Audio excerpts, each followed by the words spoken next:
Soo dhawaada saaxiibayaal. Maanta waxaan ka hadli doonaa shuruudaha lagaaga baahan yahay in aad buuxiso si aad u bilowdo YouTube channel guuleysta. Marka aad doonaydo inaad YouTube channel guuleysta bilowdid, ugu horeysa waa inaad haysataa fikradii aad kusoo gudbi lahayd ama aad dadka la wadaagi lahayd, ama topigii mawduucii aad ka hadli lahayd waa inaad haysataa.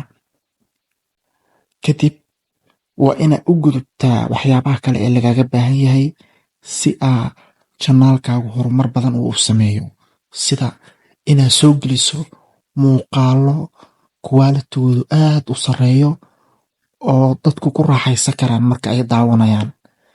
Haddii muuqaaladaadu ay yihiin daciif, sida codka, muuqaalka iyo waxyaabihii lamida, waxaasoo dhan waa inaad ka dhigtaa wax aad iyo aad looga soo shaqeeyey si uu kanaalkaagu u horumaro. Kadib waxaa u baahan tahay in aad audience-ga ama dadka kugu xiran aad taqaanid waxyaabaha ay xiiseeyaan si aad u joogtaysid waxyaabahaas.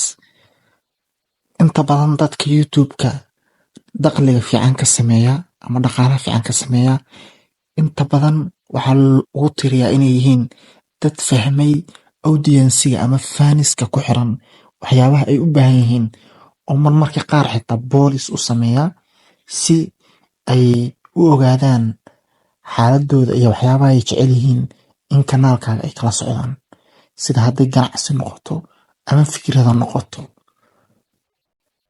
Kadib waxaa lagaaga baahan yahay in aad joogtayso muuqaaladii ama waxyaabihii lagaaga bartay ee aad dadka